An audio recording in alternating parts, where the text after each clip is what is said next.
people live right now. Wanted to do this because it's very unlikely that I will be on later.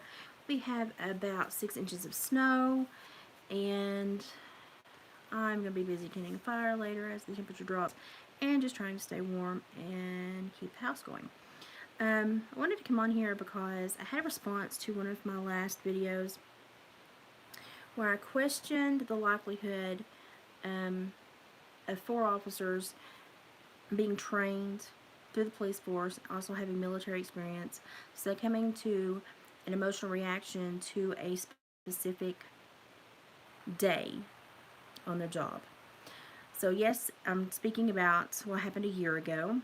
I made a statement that police officers are hired because they are structured mentally in a way that they can process horrible things. They have a uncanny ability just on their own that is highlighted and brought out and added to by their time in the police academy and through their other training. They also go through numerous psychological exams. Add on top of that, that many law enforcement that were actually in last year's event had also active military wartime service. It makes you think, is it probable that 4 officers in the same unit would take such drastic actions after pretty successful long-term careers and the backgrounds that they had and all the psych exams, evaluations, and training that was at their disposal and everything that they had handled prior to that day? I find it not only statistically improbable, but clinically almost impossible from a mental health standpoint that 4 officers in the same unit would take such drastic measures, because officers are trained to take care of hard issues, of messy issues, of traumatic issues. Officers are hired. They go through weeks and weeks and weeks, if not months and months and months of training before they're ever given a badge, before they're ever sworn in. They go through numerous psychological exams, and it's just a very heavy job that you are trained to handle. You go into training mode when you handle these scenarios.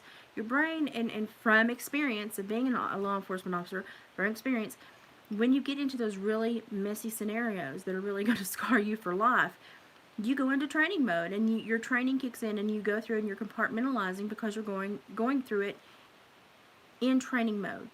You're compartmentalizing, and you're looking at it from a sterile, objective perspective where you're just trying to glean information. You're not taking emotional information. So it hits you differently. You're able to compost it. Add on top of that, anyone that has wartime experience, they can handle a mother load of crap.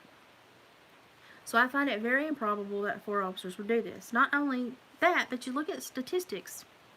So the average statistic for suicide in the U.S. is 13 out of every 100,000.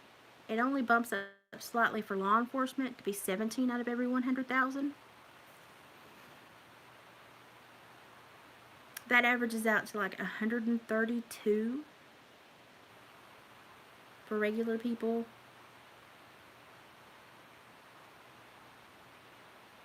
And like 167 annually for police. So like 132 for regular people daily and 167 annually for police.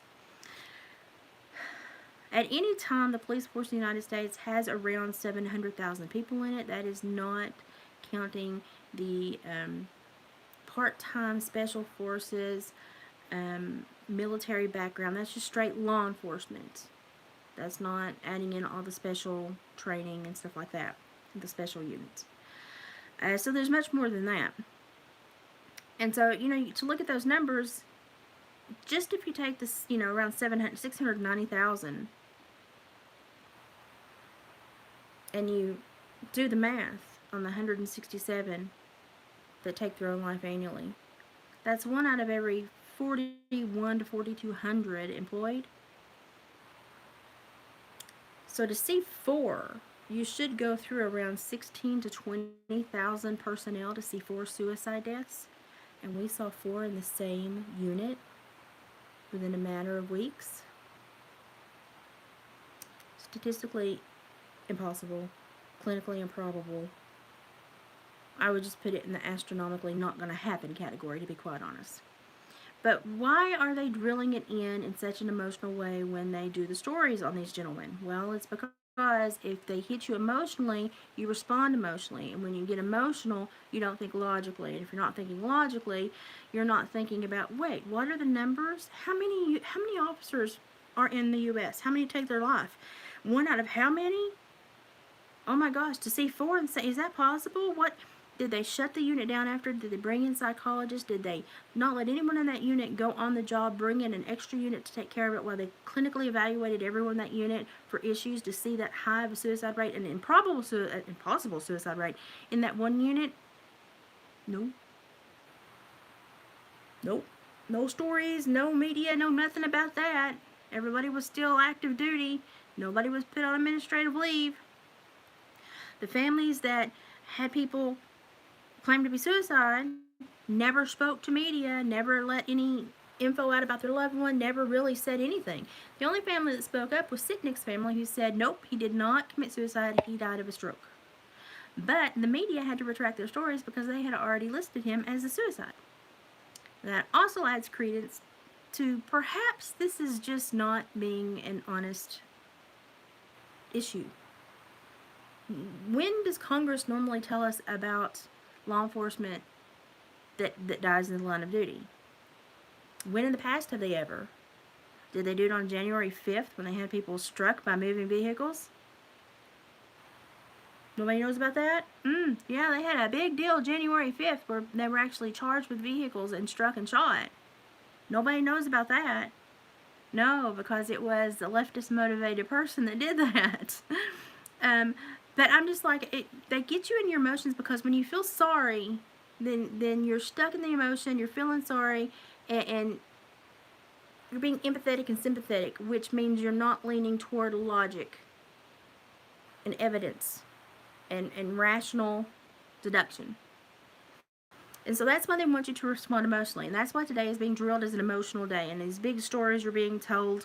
But if you go through the last 30 years of our history, find me 4 law enforcement or more officials that committed suicide in the same district and in the same units after any of the tragedies in the last 3 or 4 decades. Go ahead, go find it. Chop, chop. You can't.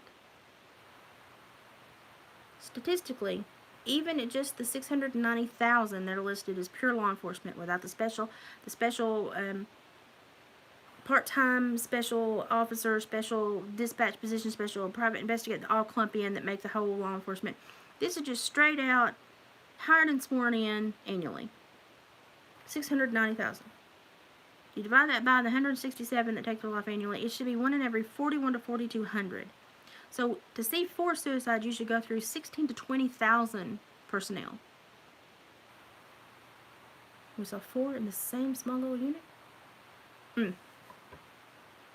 That's why they want you in your emotions. Because if we sit back and think logically, and other people will go, you're so horrible to be thinking about statistics at a time like this. I'm sorry. You have to have a clear thought pattern to look at these things. You can't look at them emotionally. You have to sit back and just say, like, something, I'm going to detach it. I'm going to go through the numbers, and these numbers don't add up.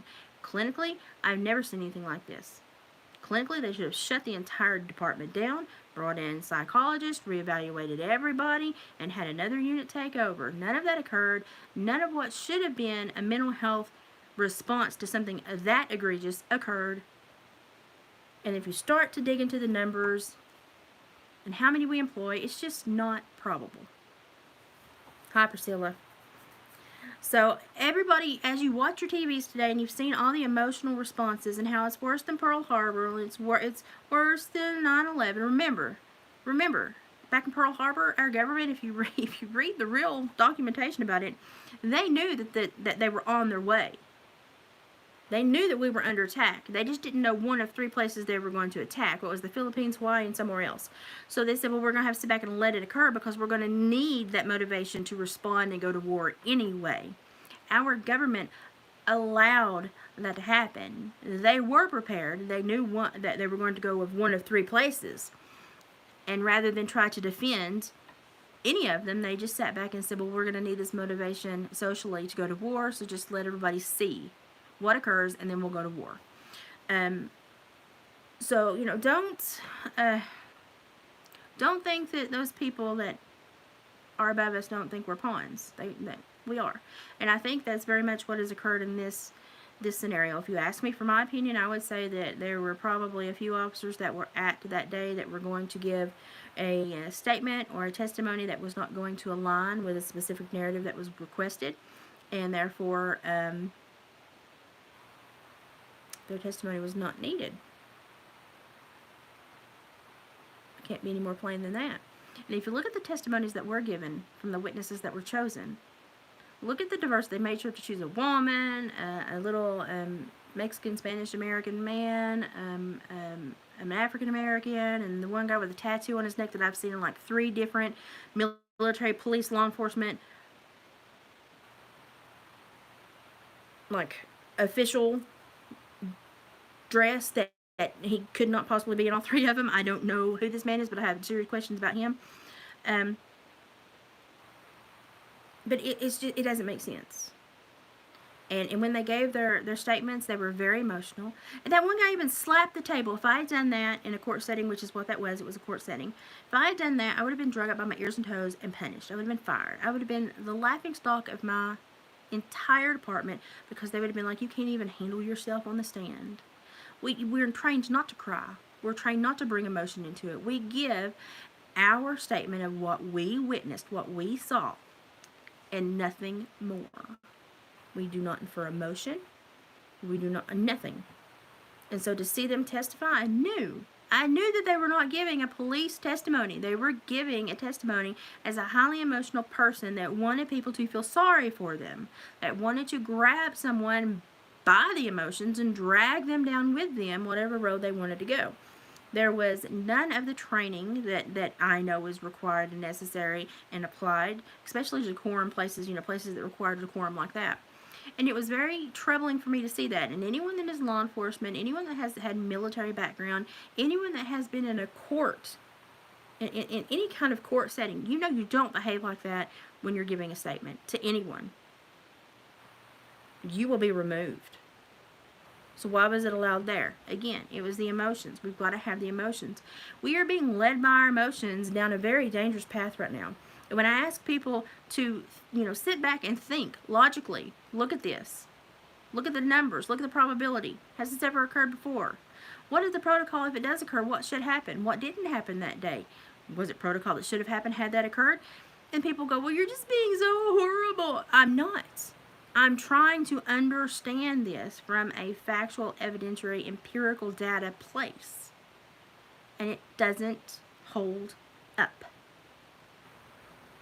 And it doesn't mean I don't feel any less for those families. Bless their hearts, they're going through enough and then have to deal with this. Whatever occurred to their loved one, it's horrible. But I also know how those men were trained, because I've been trained the same way. And I'm not going to tarnish their reputation and their legacy by saying that they couldn't handle what they witnessed a year ago today. Because I have no doubt that they were trained for far, far worse. So I have grave concerns. I have questions. But remember, we're in a society that's not allowed to ask questions. And if you ask questions before you feel sorry for somebody, you're a racist. You're a bigot. No, I'm a critical thinker, and I'm putting the math and 2 and 2 in my training and my clinical. It doesn't compute. I see red flags all over the field. But we can't talk about the red flags. You're focused on that when men lost their life. I'm absolutely focused on that. Absolutely focused on that. Because what matters the most to me is the absolute truth. I don't think these men would have done that. I think they were trained well beyond that. And it's statistically impossible, clinically improbable, that 4 in the same little placement company would do this within weeks, days of each other. Remember, only 167 police officers annually do this. So normally it's 17 out of every 100,000, but if you break down just the 690 baseline law enforcement, and that's a much smaller number than actually is all the police officers. But if you break it down to just the core component law enforcement officers, that's around 690,000 employees. And you divide it by the 167 annually that do this. You go through, it's like 41, 30, something other. It's between 41 and 4,200. And if you look at that statistically, then you should have to go through 16 to 20,000 personnel to see 4 suicides in this line of business. And we saw 4 in the same little whoop. No. And I'm certainly going to give these men who were trained, educated, put into scenarios to prepare them mentally, emotionally, physically, psychologically evaluated. I'm not going to tarnish their legacy by saying, oh, they took the easy way out. Oh, they couldn't handle this. Oh, bless their hearts. No. These are hardened, critical thinkers. These are people that are able to absolutely compartmentalize and compost horrible things and still go home and handle their families at the end of the day. They're trained. Training kicks in. It takes over. Yes, you do have to go home and become a different person, but still statistically, law enforcement officers actually leave notes. Most of them are actually doing something due to a life circumstance, something in the home life that is going wrong. It very rarely has to do with work. So we have a lot of data that contradicts what we're being fed, but we're being fed purely emotional information so that we respond emotionally, so that nobody's going and thinking about this logically and rationally. I beg you all, when you hear a story that immediately puts you into an emotion, step back and go, okay, they want me to feel this. Why do they want me to feel this? Let's look for just factual data that I can glean from this little topic. And then let's look at it and see why they want us to feel this way. Hi, Georgia. But we become a nation of just emotionally absorbed idiots. We don't want the truth anymore. We don't want factual evidence. We just want everybody to feel the way we feel. Even if the way we feel is based on false information. Where's that going to get us? Just look at the stats. Look at the probability. This can't happen. Oh yeah, absolutely. Yeah, it's a distraction. I mean, if they keep us busy with our emotions, we cannot focus on the important things. Emotions at the end of the day are not important things. Emotions fuel into and sometimes help us make decisions, but they should not be the basis for our behavior. We have to logically look at things critically. And yeah, there are some things you need to emotionally respond to, but 99% of the decisions you don't make from an emotional position. Go through the day and think about how emotional you get over certain decisions. Think about it. When's the last time you cried over a decision you had to make on a daily basis? It doesn't happen that often, does it? No. So why does our news media think that we live in these hyper emotional states? Well, they don't. They just want us there because it's easier to pull us down whatever road they want us to go down.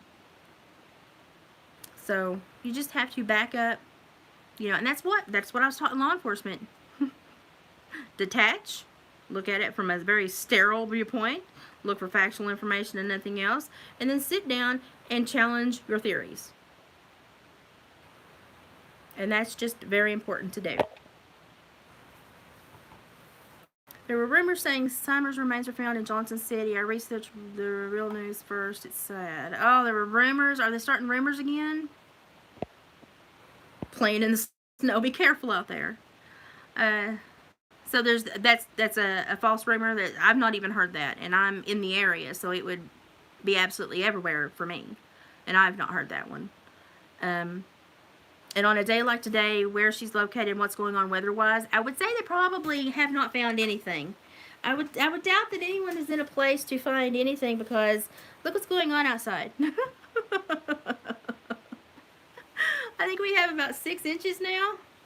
And it's just horrible outside. It's going to be down to like 0 tonight. So, I'd be like, who's out in this? And how do they find jack crap? was reported by Plunder. She's good and reported the truth. I wonder where she got it. I wonder where it started from.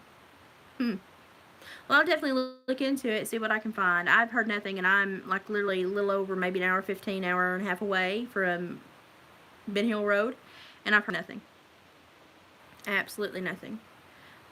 So I would probably go, don't emotionally affix to that story until we have factual evidence and we have confirmation, and law enforcement confirmation, not YouTube. Even a reporter, wait for law enforcement to stand behind a podium and tell you that it's occurred. Oh, I've not heard anything. There's been nothing on the news, and I'm close. I'm that close. So there's been nothing here. And it would be everywhere here if that were true. The last 2 days we've had so much rain, wind, and then now snow. It would be highly impossible for people to actually facilitate a search, especially with cadaver dogs or dogs in general. It's been so wet. Yeah, we've gotten a little bit of a break right now, but it's still coming down pretty good. They upped us to about 8 inches, so we're expecting 2 to 3 more inches tonight. Not looking forward to it. Yeah, I've not heard a thing, and y'all know me. I don't do the rumor mill. I look for law enforcement details or confirmed media with law enforcement feedback. And I've seen nothing. So if I ever do see anything, I will come on here immediately and let you know with the proof, but I've not seen anything. Sadly, there's so many people benefiting when they do these little Summer Wells jags and they get everybody up in arms and animated, and I mean, it's kind of turned into a very ugly scenario.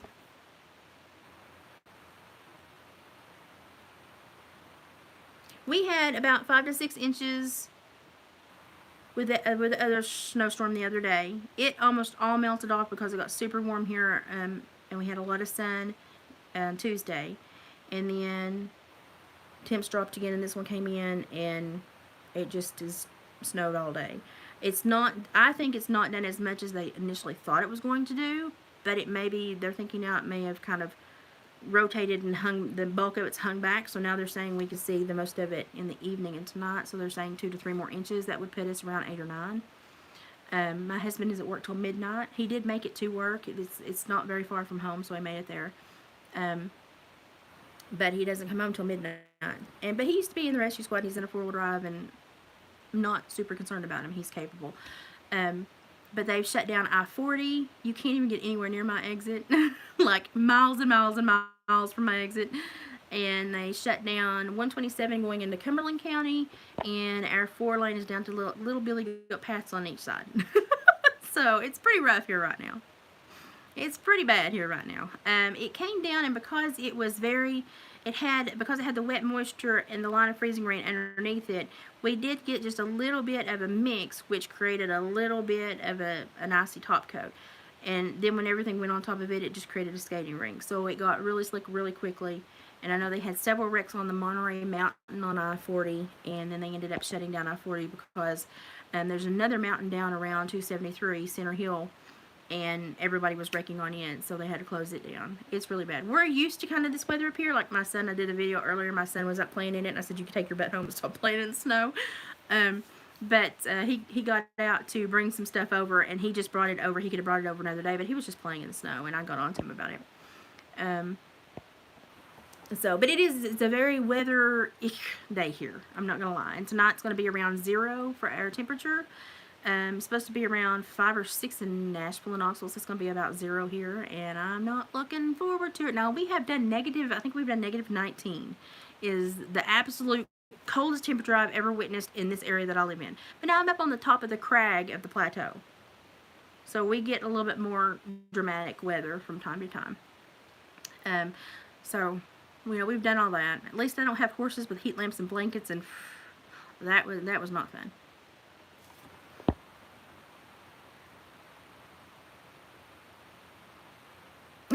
Our delivery, we have one delivery guy that runs the service in this town. He had to close this morning because he can't get out.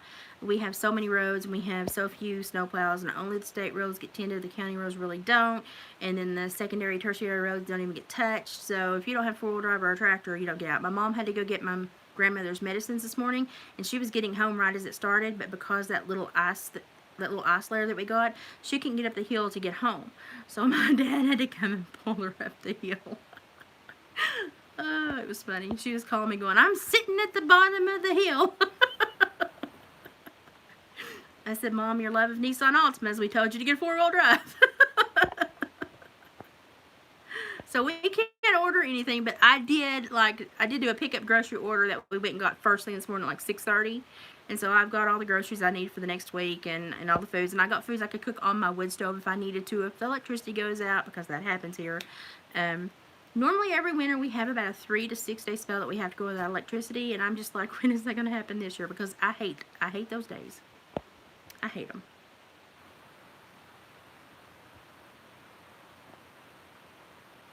Yeah, go ahead and email me, Georgia. Go right ahead. I'll check it later. I'm going to take a little bit of a break and do some stuff with Oscar and do a few house things, but then I'll see it later and I'll respond.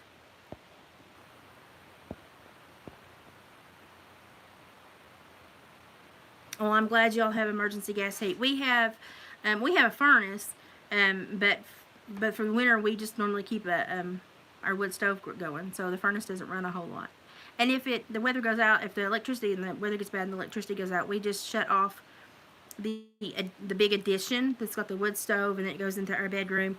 We just shut that door and keep half the house closed off, and then it stays toasty warm in that room. It could heat the whole house if I kept it rolling hard enough, but I don't want to. I just heat the addition and the bedroom, and it stays toasty warm. And just cook on the wood stove and put your refrigerator stuff in a Tupperware in the snow, and you just deal with it and go on. But it's just like every year we do 3 to 6 days without electricity in the middle of the winter, and it's just like we just kind of schedule it. We just know to expect it, so that's what we do. My kids, when they were little, thought I was crazy because I used to work out as a wilderness boot camp counselor, and so I lived in the woods, slept in Mylar tents with only halfway covered. You had wood stoves to heat your tent in the winter. You cut your own wood. You cooked over the fire. And so I learned, a lot of tips that are just when you grow up like that and you environments like that. So when we had an ice storm here, I was tucking my clothes for the next day down in the bottom of the bed, and my daughter goes, why are you putting your clothes under your covers, Mom? I said, so after I sleep all night, I put on warm clothes in the morning and not cold clothes. And she goes, oh my God, you're so smart. I was like, little things, child. It's the little things. I had most everything I needed. I just got some soup and some steamable veggies and stuff so I could cook it on the wood stove in case it goes out.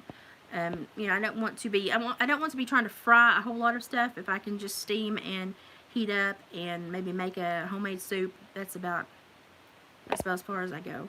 If I need to fry anything really, really, really, really, really hot, then I have to go to David's fur shed because his stove gets much hotter than my stove in here. I used to have a cooktop stove, and I kicked my butt several times for letting it go. If you have one, keep it. But this one does pretty good. You can almost cook on it. Matter of fact, I heat my water for tea and hot cocoa on it a lot during the winter. I've got a kettle on it steaming. I keep a kettle steaming year round because it puts water back into the air. But if I cook something like a really good meat that has to I go out to David's fur shed, and his stove gets so much hotter, and I just cook it and come back in.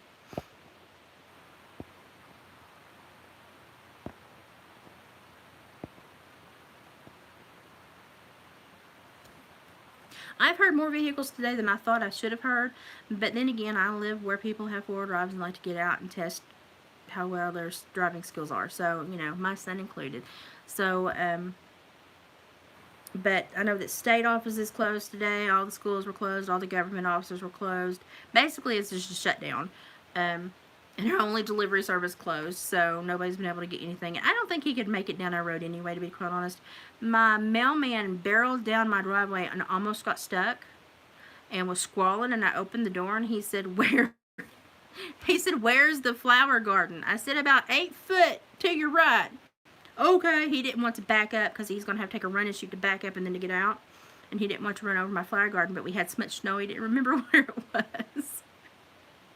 I was like, you shouldn't have come down the road. It could have waited until tomorrow.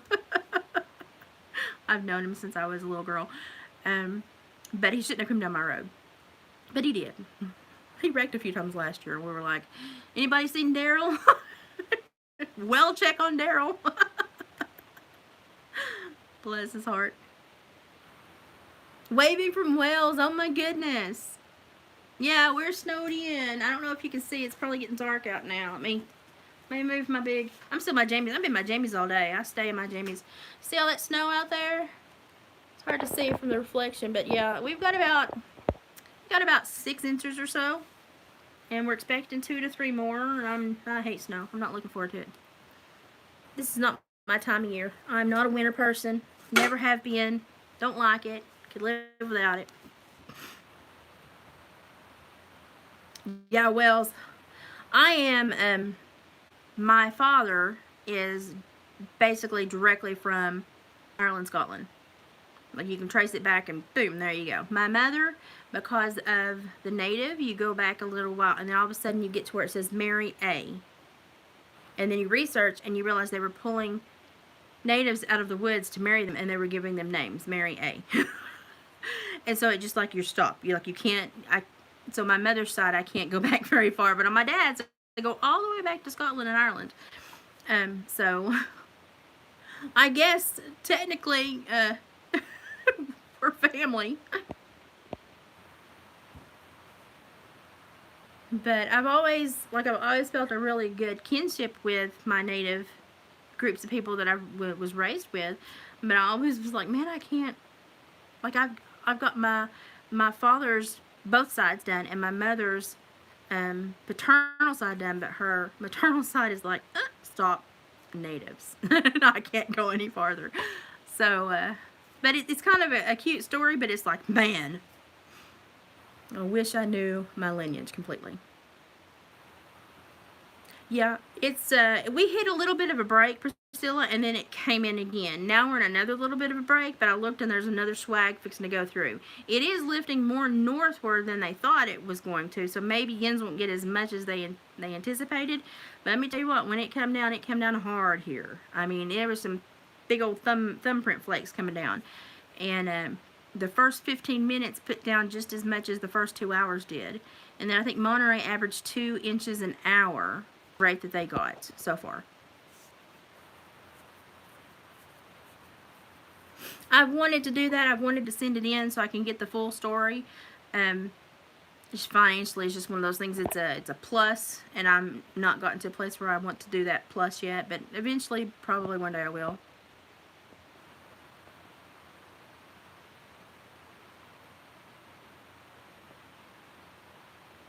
Oh, I've got the wood stove rolling. I've kept the house really warm. It's actually kind of hot down there. And I made vegetable soup on the stove and had vegetable soup and mozzarella stuffed crescent rolls. It was really nice. So that's what I've ate all day. I sent David to work with a hot bowl of soup and crescent rolls.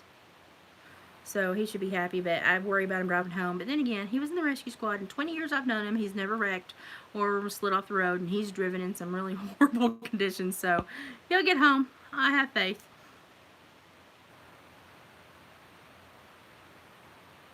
Yeah, that's one thing I've often wondered if there would be any skeletons that come out of the closet if I were to do that. That's one thing I've wondered. So that's one of the reasons I really want to try to do it. Southern Hell's in the room. That is, I got these off of Amazon. They were $36 for 2 pairs, 63 inches long, and they've got the tops, the little tab tops that hide behind the ruffle so it looks pretty. I thought that they were going to be kind of cheap. I got them and they're very thick. They're actually the winterized kind. They're very thick. When you see me move them, you can tell. Really nice, really good quality curtains. And I was like, ooh. But I have been a plaid check person my entire life, and then I've gotten on this buffalo check roller coaster here lately. So it just shows up throughout my house. And I've got a green, brown, and black check on my bed with moose and deer and cabins, and then I've got brown gypsy ruffle curtains with shears underneath that have the same colors in the quilt. And my husband, I have like a curtain fetish.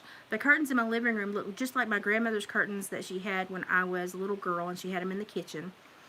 And they were so expensive, and I remember they were from Sears or JCPenney, but anywhere. If I went by that window, I would get a whipping, because you did not touch her cream curtains and get anything on them or ruin the ruffles. Those are the heaviest curtains I've ever had in my life. The shipping was astronomical, but when I hung them up, I got the warm fuzzies because it felt like my grandma was with me. So I paid for them and have them in my living room. My mother has already called dibs when I get sick of them, and I have a curtain thing, so I will, I have a curtain fetish. So here in a little while I'll get sick of them and I'll give them to Mom, and they'll suit her house really well, and then I'll go through something else. My husband absolutely hates my curtain habit. But I love curtains. I love curtains. Okay, well, are they going to Strawberry Plains or are they going to Johnson City? Because the one that they said they were going to is just like the forensic evidence processing place. And I was like, do they really want to go there? They should be going to the other one. But I thought, I'm not going to say anything. I'm going to let them go.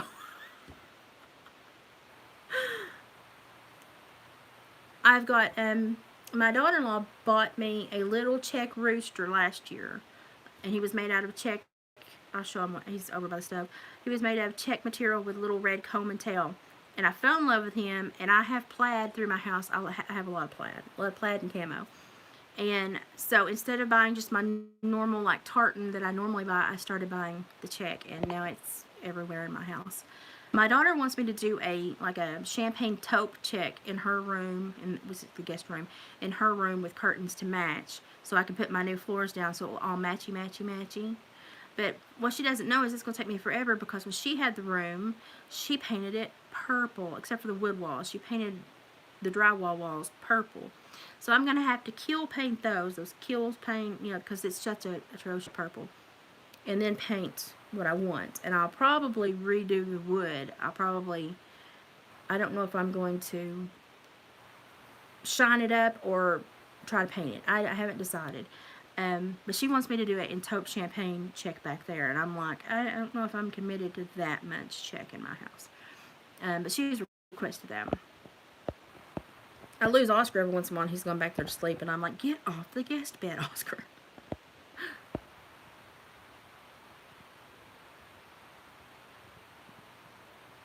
I do heavy dark curtains in the bedroom, so because the sun comes right into our bedroom.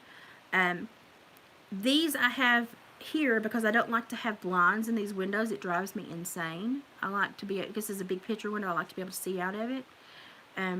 So now that I have these, I can just open and have my picture window, and I like it much better, and I can clean. I don't have near the dust that I have to deal with the mini blinds and stuff. And I'm trying to get away from mini blinds. But the only room that I have true like darkening curtains is in the bedroom, and that's just because the sun comes right in our window. And David loves that because he gets in at midnight and goes to sleep around 12:30, 1 o'clock, and gets back up at 6:30 and bright-eyed and bushy-tailed, and I'm the one growling behind him and going, no, don't you wake me up.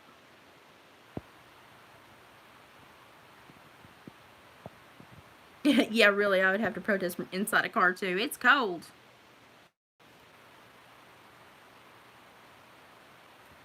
Okay, that concerns me. When they say Knoxville, that makes me think the Strawberry Plains, because that's what normally they call the Knoxville one. That's the wrong one. The one they want to go to is in Johnson City. But let's not tell them that. Let's let them figure that out. Just let them do their thing. Well, Southern Hell, I saw you pop in a minute ago. Did you get booted? Yeah, don't wake me. I'm one of those people, because of the jobs I've had, you do not touch me to wake me up, and you yell at me from afar and even throw things if you have to, because if you come at me and get in my circle, if you wake me up, I will grab you and hold you. Because in my head, it's just the way I'm trained now. If something shocks me, I don't care if it was a grizzly. I'm going to grab it because I want to know what scared me. And so my kids learned very early in life that you throw things at mom or you scream at mom, you don't wake mom up. The little Chinese doctor at Park West in Knoxville learned that in a very bad way. I told them, do not touch me if I'm asleep. Wake me up. Say my name. Jostle the bed. Don't sneak up on me and don't touch me if I'm asleep. They did not listen to me. I told them I've had jobs. Don't. And this little Chinese doctor came, and I guess he leaned over the bed and was trying to get my pulse. And I just felt a hand go on me. And so I just reached my hand and threaded it. I wrapped it around his arm and went up through and grabbed his tie and necktie and just pulled him over the bed. And then when I woke up, when I had him about eye level with me, and his eyes were, and I said, oh, I'm sorry. And I slowly let him back down. He was super tiny. I said, I'm sorry, you scared me, and you woke me up, and I just reacted. I'm sorry. I told you not to wake me up. He ran out of the room, and my nurse came in. There was a male nurse, and he goes, what'd you do to him? That's the funniest thing I've ever seen. And I said, I told you not to wake me up. And he refused to come back in the room. They had to assign another doctor to me. And I apologized, but I said, I told you not to wake me up. I will grab onto you and hang on to you. Because I'm like, if you're going to hurt me, I'm going to know who hurt me. No, we have black bears, but I mean, I was just doing it to say, like, I don't care how big whatever it is trying to wake me up. I'm going to grab onto it. That's just how I am. I'm going to attack back. I run a black bear. You know, the other night when I was doing the craft and I said, hang on, I've got to yell, the cats are making noise on the porch, and I said, cover your ears, and I yelled. Well, after I got up after that live, I went to open the door to let Oscar out, and he started to go to the door, and then he backed through my with the other way, and I thought, what the crap is wrong with you, dog? So I stuck my head out the door, and I looked, and when I looked, there was a black bear looking back at me, and we both kind of made the same face at the same time, and then I said, get out of here, and then I thought, Elizabeth, shut the door. But then I yelled at it again. It jumped and had to twist because it was in the midst of my patio furniture trying to get the cat food. It twisted, jumped, and rocket launched off the porch and went straight for the walk gate in the fence. So it has been here before and knew where it was going. I shined the fields and tried to find it. It must have took off and left. I haven't seen it again. I haven't heard it again. If it was that skinny already, and I reported it to my game warden because I told him if it's that skinny already, it's not going to make it through the winter. You might want to try to find this little one. It's a very young juvenile. But my husband came home and I said, be careful. I said, scan with your lights and honk the car a few times before you get out to come in. On the off chance that it hadn't left Mama yet and Mama's somewhere around. But we haven't seen anything since then, and it's not been back to getting the cat food. And I think I may have scared it to death. But it was small enough like it wouldn't have been super dangerous. But if Mom was still around, that would have been another story. I just felt sorry because it was so skinny. I thought, you're not going to make it through the winter, little guy. So I did report it to my game warden. Of course, my game warden's here like every week because he has to tag certain pelts that David tans before they get shipped out. So he's out here all the freaking time. We have bears that come through every winter, and they always bite something and leave big marks, and they just lumber around and bite stuff to fill it and scratch stuff to be like, I was here, yo. When I see bears in my yard, it just in my mind, I'm looking at them, they're like, hey, thought I'd visit and see what's this taste like. Oh yeah, the tree. Well, now you know I got my calling card. You got my digits, man. Fence. Let me ruin that fence for you.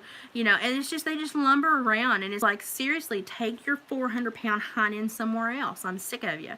And we have been told if they get very, defensive or roguish that we can dispatch them. But you don't want to. You want to report it and get them hauled back down the mountain to where they're supposed to be. But we had 3 in town last winter. 1 at the bank, 1 at Pizza Hut, and 1 at the laundromat.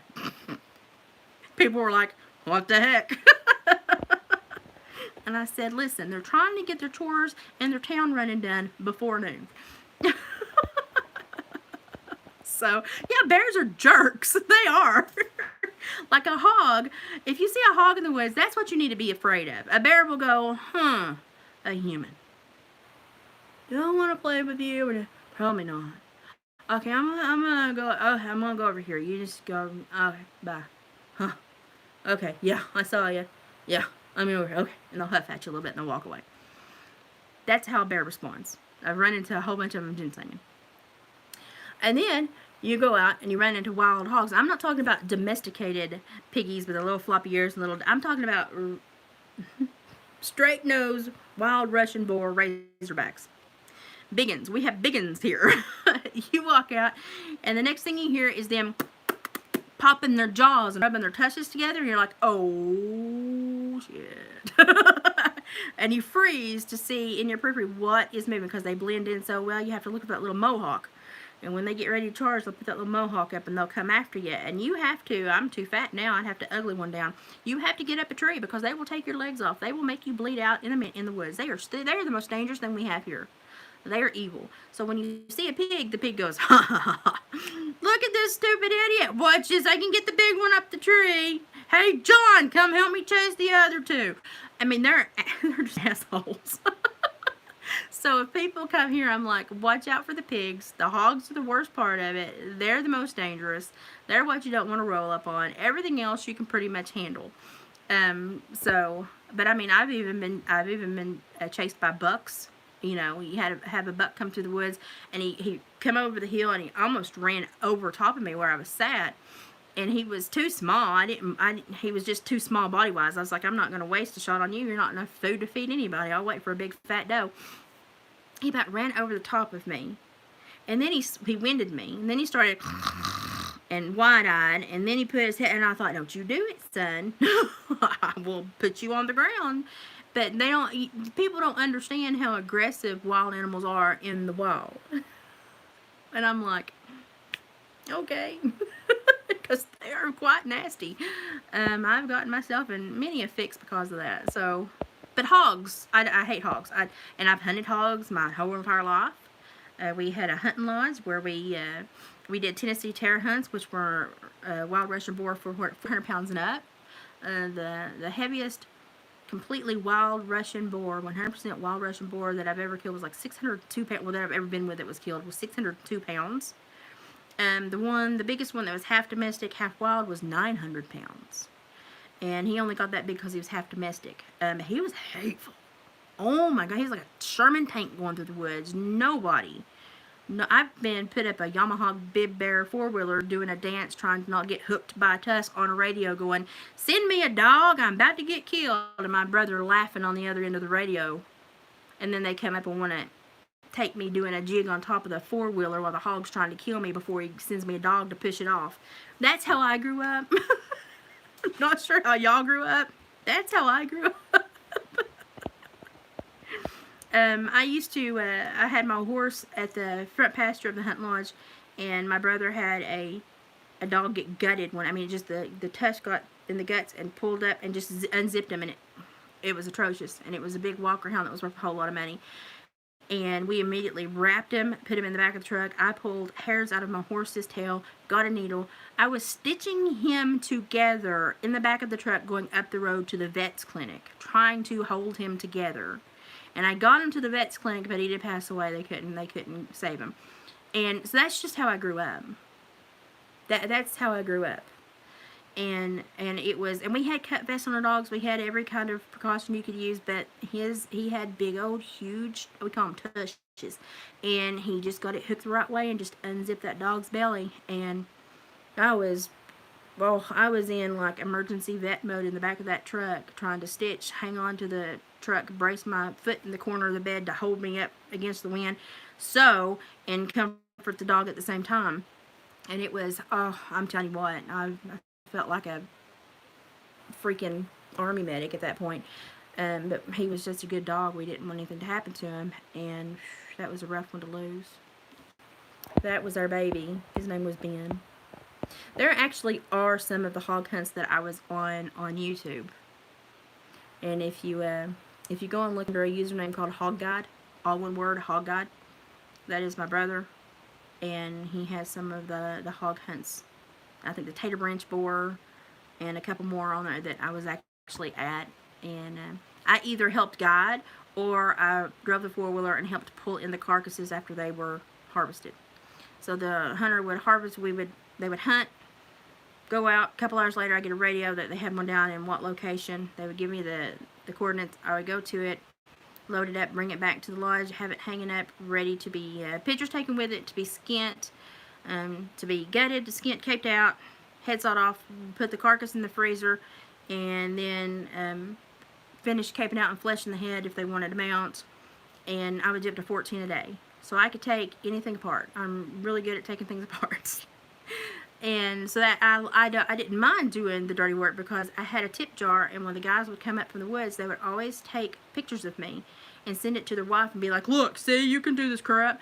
And I would get massive amounts of tips. And when Lane was 4 or 5, he went into the hogwoods the first time, and he had his little coveralls, and he has a little hat and his little boots. And when he got hairy, we'd stick him up in a tree. And so we've got him on video going, let me out of the tree, I can't see a dang thing. He wanted to be in the middle of all the, yeah, that's just how my kids were raised. And he was mad that we stuck him in the tree, which is probably where the tree climbing came from. Oh my God, I just realized that. Anyway, at the age of 6 or 7, he harvested his first hog. It was a 60-pound sow that we had to get out of the hunting lodge. So I paid for it, picked my guides, picked my dogs. We raised our dogs with the kids. So the dogs were raised from puppies with the kids. And took him out. And he did one of the last legal knife hunts in Tennessee. And everybody thinks I'm a horrible mother. Now, we practiced. He knew how to dispatch it quickly. We used bags of grain and bags of corn to practice on. But it was important for me at that age to teach my child what you're doing to this animal at this time, even though you know it's, you know you're going to harvest animal, you know you're going to eat meat, you know where it comes from. I want you to be up close and personal for this. Because most kids get given a high-power rifle and they get sit in a tree stand and they're so far detached from the animal they're harvesting that they don't think about what they're doing. They don't think about making the most compassionate kill possible so that the animal doesn't suffer. And so for the first time my son harvested an animal, it was hands-on. He saw what he was doing, and he was taught to make it as quick as possible and to ease that animal's suffering as quickly as possible. And I'll have you know, my child has only ever shot one deer more than once, and it was because it was a buck that charged him. And he would tag out every year, and after we filled our freezers until he tagged out, he would donate all the others to senior families in the area.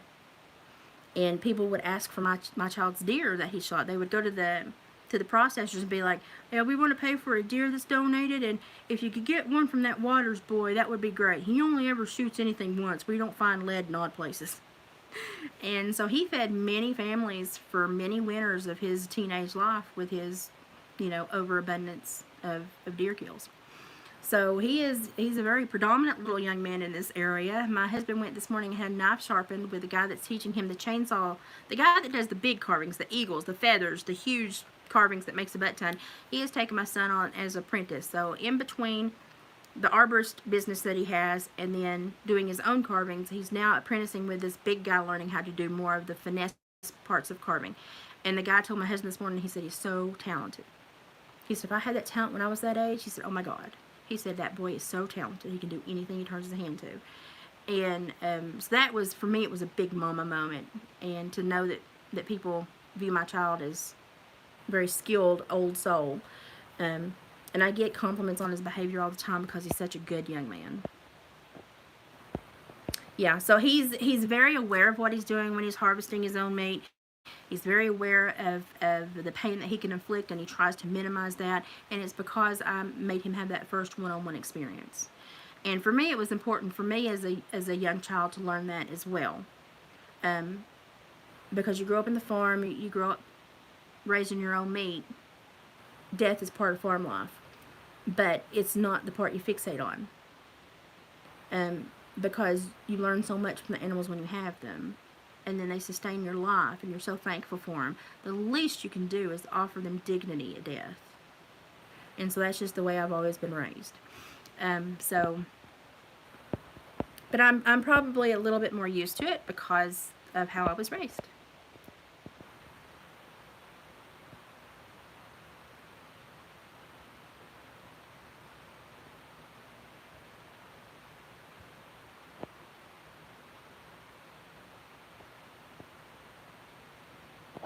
Oh my gosh, Georgia, you're kidding me. I want the full backstory on that. You're going to have to email me.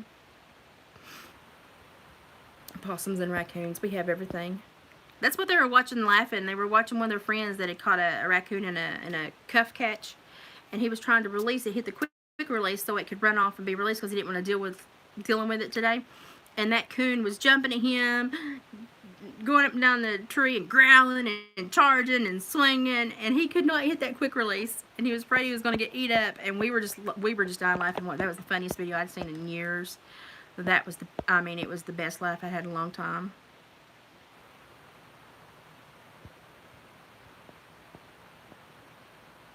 Hey, my husband has requested squirrel and dumplings, so we may get a squirrel and dumplings dinner made before we get a chicken and dumplings. The rate I'm going right now.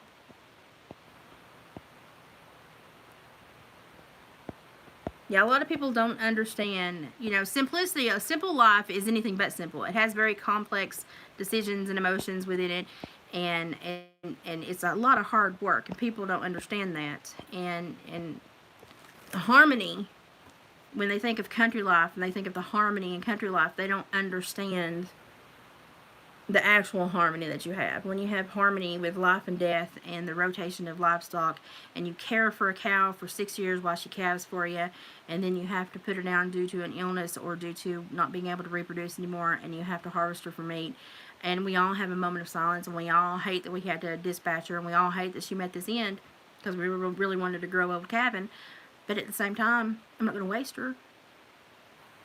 And so people never quite understood, but if you grew up like I did, it's just life. And people think because I'm a hunter I don't care for my animals. All of my animals I had my entire life pretty much die with me at old age. Kazi is the only one that we've had to rehome due to my medical issues, but I'm still in contact with his new owner. I'm still teaching her his training words and how I trained him. She's learning. He's so well behaved. They're so thankful for him. I know he's at a good home. And I've told her if anything ever happens, I don't care if it's 10 years down the road and something you need to send him somewhere real quick or have someone take him and rehome him, you send him back to me and I will take care of him. And I said it's just with the vertigo and all the hospitalizations, he was so anxious and upset, and I wasn't going to do that to him because I knew I was going to be handling this vertigo for a long time. And I knew I was going to have to make a decision. But I talk to her every day, and she sends me pictures back and forth, and she's just great. And I miss him so much, but I know he's safe and I know he's loved. But all my other animals have lived with me and died with me from old age. And it hurt us to let Kazi go. It really, my husband cried. My husband does not. He sat there and got red-rimmed eyes and cried over that dog.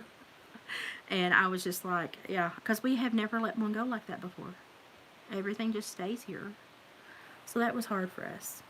But it's easier because I get to see him and I know he's okay and I still get to interact with him. He went to Sonic the other day for a whip topping treat. And he was just all about it. And she sent me a picture and his whole face was whip topping. And I said, yeah, we didn't get to table manners. I apologize.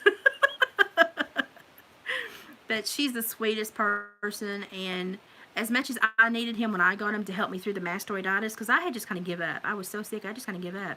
And his little puppy antics recharged me.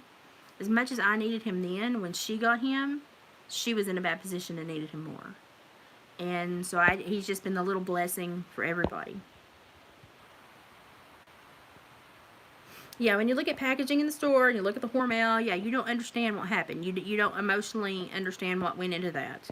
And people that do, have a different respect for what happens. Yeah, our animals are definitely part of our family. See, that's what you want. You want a good cow that can calve every year. And my grandpa had one of those old Irishires, which was beautiful. Beautiful. Had horns, though. You had to be careful. And she lived to be a really old thing. I mean, she was half Irishire and half something else. I don't know. But she lived to be way old. And she looked way old because, Irishires kind of look decrepit anyway. She lived to be very, very, very old. So it's hard, especially when you get your cows and you get attached to your cows. You know everything about them. You know how their babies normally hit the ground. You know their mother instincts. And it's just like, you hate to lose them. Hey, Gypsy. Annette's here too. Hey. And there are a lot of people that just, they see me and they've seen that I've hunted and they think I'm just a horrible, heartless, hateful person. And I'm like, nope. But I do live this life where we do have to have population control, where we do have to have eradication of overpopulation. With the beaver and coyotes, it's really bad here right now. They are displacing our waterways horribly. And the big beaver from like the big blonde ones from up in British Columbia, so they're breeding down with our little ones. So now instead of a 45 to 60 pound beaver in Tennessee, you've got an 85 to 115 pound beaver in Tennessee. I think the state record's like 113, 115 pounds. We've caught them around 85 to 95 pounds before, and it's like, it's like, how do these things get around? Because they're so fat. Um, but we use everything we catch, we reuse in some way. So we take the castor glands out of the beaver and make our own lure and scent. The hides get made into beaver hoops or other fur things. The tail gets given to some knife bladesmiths in the area, and they make sheaths. Some of our coon hides get taken for knife sheaths as well. And then a lot of the meat will go to either bake coyote stuff or made up coyotes or do something else, or it will be chopped up and given to people to feed out to animals. We use beaver fat in the winter for our cats because it makes their hair super thick and super silky, and I mean, they get the prettiest, the fattest coats on them every winter. If you watch Ember Sue, by the end of winter, she will be so fat, she'll be waddling, and she will have the prettiest big coat on her. And it's because David feeds her beaver fat as he skins the beavers. And so she will stand at the fur door and be like, tick, tick, tick, tick, tick. You know how she knocks on the front door? She'll go, tick, tick, tick, tick, tick. And David will open the door and he'll throw her a chunk of beaver fat. So everything gets repurposed around here. And we even, when we have the opportunity to have like a biology professor or someone else in a wildlife teaching position, we get the tags and the paperwork to ship out of state, and we boil out the carcass, get all the bones, which is, sounds like a nasty job, but it's just like digging through your own chicken after you boiled it. Clean them out, boil them out, and ship them to the teachers, and they will have their graduating classes reconstruct them. I had one fox that I did, and I only missed 3 little tiny bones, and I was so upset that I missed them, but the teacher was very impressed with me. And we sent him skeletons or bones. He put them back into form for, gosh, a decade. And I mean, and he was like, my kids don't get to see this. They don't have the ability because we're in an urban area to see this. Thank you so much for making this real for them to actually see the skeleton structure instead of a drawing, a painting, or a plastic, you know. And he was like, I just hate to think that you go through all the work. And I'm like, no, I've got a pot in the backyard on a fire, and I just let it boil. And then when it's done, I sift it out and shake it through a net, you know, a big strainer, and take everything out. And then I wash it down to the creek. And he was like, oh, well, that's simple. And I was like, yeah, it's not that bad. So we developed like a decade-long thing where we would send him different skeletons to put together for his graduating classes. And he was up in, he was in Boston or somewhere. He was in the middle of the city. So he was very, very happy with us. Oscar, is that you? Are you up from your nap? Well, your hair says you just woke up. Okay, he's got a potty. I'm going to have to let Oscar out, and then I'm going to try to eat me some dinner. I used to have chickens and turkeys and ducks and everything, but I don't have any here, but now my son still has ducks and chickens. We also have chicken houses up the road that we are the first responders in case the alarms go off. And so if you're going to be in any kind of poultry house like that, you should not have chickens on your land and then go into a poultry house because you will take disease back and forth. And so since we do have contact with those poultry houses, we don't have chickens on our property, but my son has chickens and ducks. There's a lot of rules. So many rules. Can I make stew? Yeah, I always start out making stew with a roux, though. I've never in my life met so many people that don't understand how to cook flour in grease or a butter and start a roux and make a gravy and turn it into a stew. And then, like, my daughter called me one time. She's like, my pinto bean juice is thin, Mom. How do you cook it? I said, put some cornstarch in it. But how do you not make it that way? I said, honey, it's always thin if you cook it certain ways. I said, unless you're going to let it just bubble up and sit on the stove and be a whole day event. I said, put you some cornstarch and stir it in and thicken up. She called me back in about an hour and she goes, I think I added too much. You could walk. And I was like, you added too much. So, but I've never met so many people that don't understand. Like buttermilk. I looked at a friend the other day. I said, let's make some biscuits. And she goes, I don't have any buttermilk. I said, do you have milk? Yeah. Do you have vinegar? Yeah. Pour your vinegar and your milk and wait 10 minutes. It's buttermilk. What? Yeah. Yeah. Same thing. So we used it and cooked our biscuits. She goes, oh my God, they taste the same. I said, it's the same thing. So she didn't know that buttermilk was basically milk with vinegar in it. And I was like, mm.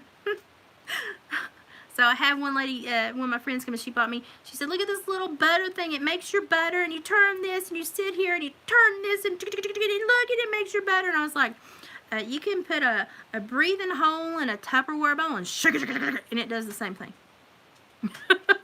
I was like, you didn't have to pay $68 for the, you know.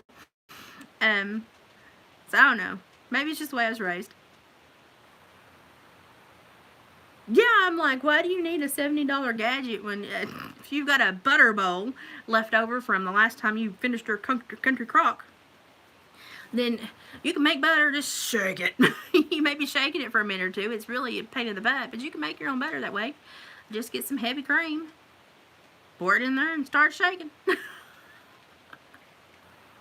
So, but I get tickled with stuff that I grew up knowing, and then I get around people that moved down here from other places, and they're like, what? And I'm like, yep. So, oh Lord. Okay, Oscar's got to go potty. I've got to heat up another bowl of soup for me and then get the fire going again. But I just want to check in because I had a really important bleh to say at the front of this. Go back and watch it. It's very important. It will make you think. But keep my husband in your prayers tonight for his safe return from work. And if anyone is in this area, in the Tennessee, upper, Appalachia, Cumberland Plateau, and up toward Virginia, check on them because it is rough weather today. It is rough weather. So always, always, when it's weather like this, check on your loved ones, check on your friends, and make sure that everybody's okay. Thank you for spending time with me. I appreciate your time. You can't get it back. It's precious. I appreciate it. It helps my day pass, and I enjoy the feedback. And I like to think I'm making a little bit of impact to create some more critical thinkers and some more people that like facts and evidence and empirical data. And that's what I'm striving for. But I'm going to be talking about certain topics that some of you may not like, and it's okay. We don't have to agree on everything, but I'm certainly going to stress my opinion that I've derived through from the research and the factual stuff that I have found. If you don't appreciate my opinion, it's fine. We don't have to agree on everything. But I'm trying to start to create a mind movement in this nation. And if we start to expect each other to think more, critically think, then we can reshape our society and hopefully pull this sucker out of the ditch because it's getting bad. Oh, thank you, Christine. I enjoy chatting with every one of you. Y'all make my day brighter. Oscar says he loves you, but he has to pee. So, Mama Liz out.